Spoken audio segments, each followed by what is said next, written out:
বাংলাদেশের দক্ষিণ পশ্চিমাঞ্চলে অবস্থিত শহর খুলনা।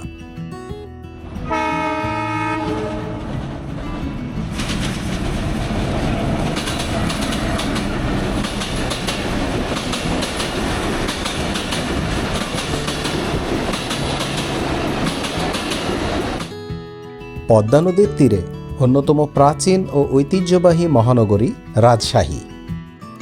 রেশমি বস্ত্রের কারণে রাজশাহীকে রেশম নগরীও বলা হয়।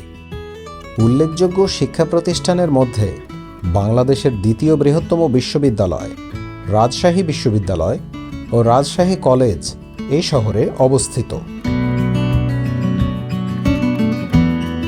খুলনা এবং রাজশাহীর মাঝে চলাচল করে জনপ্রিয় ট্রেন সাগরদাড়ি এক্সপ্রেস।